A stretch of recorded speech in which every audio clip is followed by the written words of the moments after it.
अरे क्या कर दिया दिल्ली वालों आपने?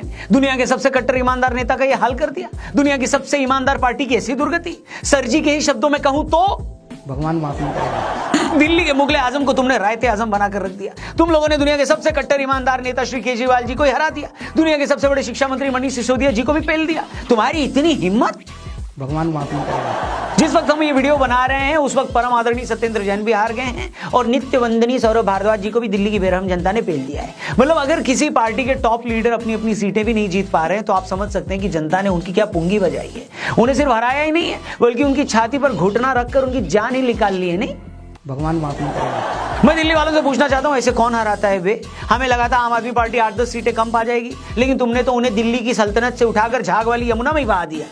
क्योंकि हम ईमानदार। माना कि केजरीवाल जी ने दिल्ली में बुजुर्गों के लिए मुफ्त धार्मिक यात्रा के लिए गाड़ी चला रखी है, पर इसका मतलब ये ना थोड़ी है कि भैया आप लोग उन्हें ही हराकर इस बाली उम्र में उन्हें ही धार्मिक यात्रा पर भेज दोगे। ऐसे कैसे? वैसे भी वो पिछले 1 साल से अपने घर से तिहाड़ तक की यात्रा करके काफी थक चुके हैं, लेकिन तुम लोगों ने जरा भी रहम नहीं दिखाया, जरा भी रहम नहीं। अब बताओ कौन करेगा तुम्हारा रोज रोज एंटरटेनमेंट? कौन हर रोज टीवी पर आकर कहेगा कि एलजी हमें काम करने नहीं देते, सैमसंग हमें झाड़ू लगाने नहीं देते, वोल्टास हमारे घर में आकर कचरा फेंक कर चले जाते हैं, हिटाची छत पर सूख रहा हमारा अंडरवेयर चुरा लेता है? कौन बोलेगा ये सब? मैं हैरान हूं दिल्ली वालों, आप लोग इतने बेदर्द कैसे हो सकते हो? दुनिया भर के लोग फ्री के एंटरटेनमेंट के लिए दिन भर इंस्टा पर रीलें देखते हैं और तुम्हारे पास खुद का 10 सालों से अपना फ्री का लाइव एंटरटेनमेंट चल रहा था, मगर तुमने अपने हाथों से छत पर लगा एंटीना उखाड़ दिया। वो भी उस आदमी का जो ये बोलता था कि मेरा कोई कुछ नहीं उखाड़ सकता। अगर केजरीवाल भ्रष्टाचारी है तो फिर इस दुनिया के अंदर कोई ईमानदार नहीं है। सच बोल रहा हूं, याद करोगे वो दिन जब हर रोज दिल्ली सरकार का एक मंत्री पुलिस वालों की डोली में बैठकर जेल जाया करता था। एक मंत्री को जमानत मिलती थी, दूसरा अपने हाथ पीले करवा कर उसकी जगह जेल चला जाता था। ऐसा लगता था कि आजादी की दूसरी लड़ाई चल रही है और केजरीवाल सरकार जेल भरो आंदोलन छेड़ रही है। खुद बताओ किस स्टेट में होता है इतना एंटरटेनमेंट है? जादूगर हूं मैं, जादूगर। आखिर कौन सा वादा था जो केजरीवाल ने पूरा नहीं किया था? उन्होंने कहा था कि दिल्ली को लंदन बना देंगे। आप जाकर घर देखो उनका, आपको इतना आलीशान घर लंदन में भी नहीं मिलेगा। अब ये आप लोगों की गलती है जिनको ये लगा कि वो पूरी दिल्ली को लंदन बनाने की बात कर रहे थे। ये इतने बड़े बड़े घरों में रहते हैं। तो क्या हुआ जो उन्होंने अपने घर को लंदन बनाने के लिए सरकारी खजाने से 44 करोड़ रुपए उड़ा लिए? कोई बात नहीं, ये अलग बात है। जब वो दिल्ली के अपने शीश महल में रह रहे थे तो उसी वक्त लाखों दिल्ली वाले नाला फेसिंग घर, बोले तो छी फेसिंग अपने घरों में बदबू का आनंद ले रहे थे। लेकिन दिल्ली वालों को ये तो तसल्ली थी कि उनके शहर में कोई तो लंदन जैसे घर में रह रहा है। नहीं, 10 तेजी लगे हुए शीला दीक्षित के घर पे। केजरीवाल जी ने बोला था मुझे सीएम बना तो हम यमुना को साफ कर देंगे। उन्होंने यमुना को पूरी तरह साफ भी कर दिया, लेकिन दिल्ली में पोल्यूशन इतना ज्यादा है कि आप लोगों को कभी यमुना की सफाई दिखाई नहीं दी। और दिल्ली में पोल्यूशन भी कोई केजरीवाल जी ने नहीं फैलाया था, वो तो आम आदमी पार्टी के कामों से बीजेपी वालों में इतनी ज्यादा जलन थी कि उस जलन का यानी उनकी छाती जब जल रही थी तो उस छाती से निकली आग की वजह से पूरी दिल्ली में धुआं फैल गया था। वो पोल्यूटेड हो गई दिल्ली। लेकिन केजरीवाल जी की इसमें कोई गलती नहीं थी, मैं बता रहा हूं। पर हाँ, दिल्ली में आम आदमी पार्टी से अच्छा परफॉर्मेंस कांग्रेस पार्टी कर रहा है। आम आदमी पार्टी इन चुनाव में 39 सीटों का नुकसान झेली है, क्योंकि हम ईमानदार। लेकिन दिल्ली में आम आदमी पार्टी से अच्छा परफॉर्मेंस कांग्रेस का रहा है। आम आदमी पार्टी को इस चुनाव में 39 सीटों का नुकसान हुआ, लेकिन कांग्रेस को तो पिछली बार के मुकाबले एक भी सीट का नुकसान नहीं हुआ। भाई साहब, तालियां उनके लिए। उनकी पिछली बार भी 0 सीट थी और इस बार भी उतनी ही है। हो सकता है आर्यभट्ट ने जीरो को इन्वेंट किया हो, लेकिन कांग्रेस पार्टी उसी जीरो को री इन्वेंट करने में लगी है, तो उसमें बुराई क्या बताओ? ये राहुल जी की अलग तरह की राजनीति हो सकती है। हो सकता है इस बार वो आलू की जगह जीरो से सोना निकालने वाली कोई मशीन बनाने की ट्राई कर रहे हो। नहीं, मैं उसको भूल गया था। दोस्तों ये तो हो गया हंसी मजाक, लेकिन अब मेन मुद्दे पर आते हैं। आखिर दिल्ली के इन चुनावी नतीजों के मायने क्या है? कौन से वो 4 टेकअवेज हैं जो इस रिजल्ट से हम ले सकते हैं? लेकिन इससे पहले कि उन कारणों पर हम आए, आप जरा डिस्क्रिप्शन में जाएं। हमारे यहाँ अन्नदान को महादान कहा गया है, इसलिए भोलेनाथ के भक्तों के लिए महाशिवरात्रि पर जो अन्नदान होगा ईशा फाउंडेशन के आश्रम में, उसके लिए आपने लास्ट टाइम भी कंट्रीब्यूट किया था, डोनेट किया था। इस बार भी मौका है हम सबके पास, आइए मिलकर उन्हें सपोर्ट करें। लिंक डिस्क्रिप्शन और पिन कमेंट में दिया है। अपने दोस्तों से भी इस लिंक को जरूर शेयर करिएगा और महादेव के भक्तों के लिए अन्नदान में जरूर कंट्रीब्यूट करिएगा, डोनेट करिएगा। आगे बढ़ते हैं।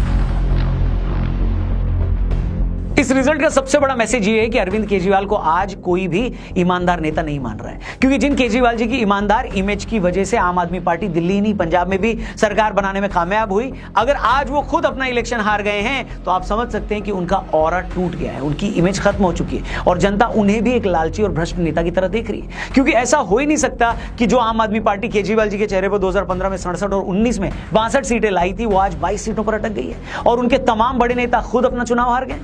इसका सीधा मतलब यह है कि लोगों को भी लगता है कि केजरीवाल जी की पार्टी भी बाकी पार्टियों की तरह है। पिछले 4 सालों में शराब नीति को लेकर केजरीवाल और पूरी आम आदमी पार्टी पर जो इल्जाम लग रहे हैं, लोगों ने काफी हद तक उन आरोपों को ठीक भी माना है। केजरीवाल इस बात का भी जवाब नहीं दे पाए कि 10 सालों बाद भी यमुना गंदी क्यों है। वो इस बात को भी क्लियर नहीं कर पाए कि आज पंजाब में भी उनकी सरकार है तो क्या वजह है कि आज भी पंजाब से पराली का धुआं दिल्ली आ रहा है। इसके अलावा उन्होंने अपने मकान के रिनोवेशन पर 44 करोड़ रुपए खर्च किए। इस खर्च की बात तो खुद दिल्ली सरकार भी मानती है। तो इन सारे इल्जामों ने उन्हें भी बाकी पार्टियों की तरह एक और पार्टी बना दिया जो करप्शन भी कर सकती है, जो अपनी शान और शौकत पर पैसा भी खर्च कर सकती है, जिसके नेता अपने फायदे के लिए सरकारी पॉलिसियां भी बदल सकते हैं।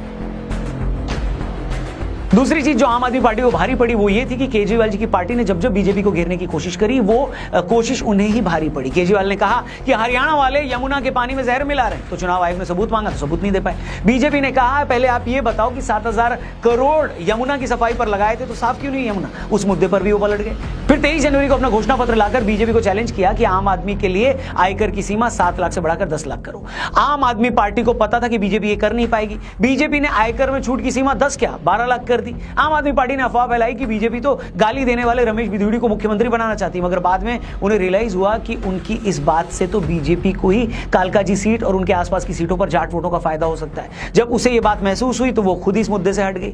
आम आदमी पार्टी ने कहा कि हम सत्ता में आएंगे तो महिलाओं को 2100 देंगे। बीजेपी ने कहा कि तुम 2100 दोगे, हम 2,500 रुपए महिलाओं को देंगे। बीजेपी ने लगे हाथ आम आदमी पार्टी से भी पूछ लिया कि ये बताओ जीत कर आओगे तो महिलाओं को 2100 क्यों दोगे, अभी तो तुम ही सत्ता में थे, तब क्यों नहीं दिया। आम आदमी पार्टी इसका जवाब भी नहीं दे पाई। इस तरह आम आदमी पार्टी ने जिस जिस चीज को मुद्दा बनाया, आखिर वही चीज उन्हें भारी पड़ गई। 2024 में जब लोकसभा के रिजल्ट आए थे दोस्तों और बीजेपी को मेजोरिटी से 30 सीटें कम आई थी, तो बहुत सारे लोगों ने दावा किया था कि मोदी का जादू कम हो गया है। देखना हरियाणा, महाराष्ट्र और बाद में दिल्ली भी बीजेपी हारेगी। इसके बाद नीतीश कुमार या चंद्रबाबू बीजेपी से सपोर्ट वापस लेंगे और उनकी सरकार गिर जाएगी। मगर हुआ क्या, हरियाणा में बीजेपी ने सारे अनुमानों पर लात मारते हुए लगातार तीसरी बार सरकार बनाई।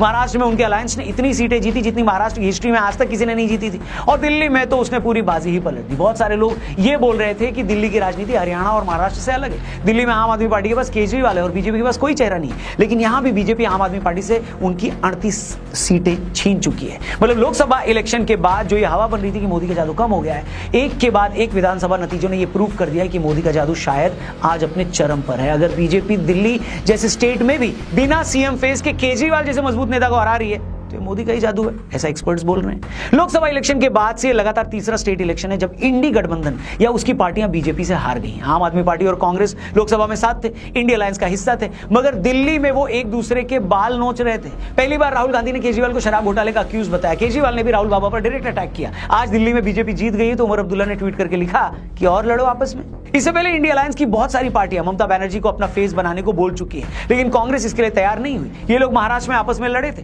तब भी इनको बहुत उम्मीद थी, लेकिन वहां भी गजब बेइज्जती हुई।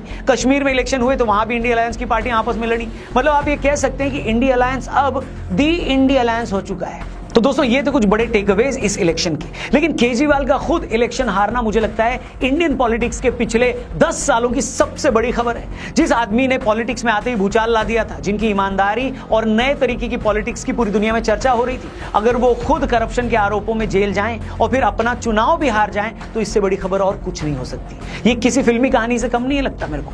केजरीवाल की इस हार ने यह प्रूव कर दिया है कि जनता एक दिन किसी को भी फर्श से अर्श पर पहुंचा सकती है तो उसी आदमी को दोबारा पटक कर जमीन पर भी ला सकती है। इस रिजल्ट के साथ ही केजरीवाल जी की पॉलिटिक्स हमेशा के लिए खत्म न हुई हो, लेकिन इस रिजल्ट में बहुत सारे लोगों के लिए बहुत सारे सबक छिपे हैं। इसी मामले पर हम जल्दी एक और वीडियो बनाएंगे जिसमें हम बाकी मुद्दों पर भी डिटेल में चर्चा करेंगे। फिलहाल आप हमें कमेंट बॉक्स में लिखकर ये बताइए कि आम आदमी पार्टी की दिल्ली में जो गत हुई है उसकी आपके हिसाब से वजह क्या है, और खुद केजरीवाल जी के चुनाव हारने को आप कैसे देखते हैं। बाकी वीडियो अच्छी लगी हो तो इसे अपने दोस्तों से जरूर शेयर करिएगा, चैनल को भी सब्सक्राइब करिएगा, और हाँ, जाने से पहले महादेव के भक्तों के लिए अन्नदान के लिए कॉन्ट्रीब्यूट जरूर करिएगा। पिछली बार भी आपने कॉन्ट्रीब्यूट किया था, उसके लिए भी आपको प्रणाम। इस बार भी कॉन्ट्रीब्यूट करिएगा और लोगों से बोलिएगा कि डोनेट करें। लिंक डिस्क्रिप्शन में और पिन कमेंट में दिया है। तब तक के लिए अपना ख्याल रखिए, जल्दी मिलते हैं। हर हर महादेव।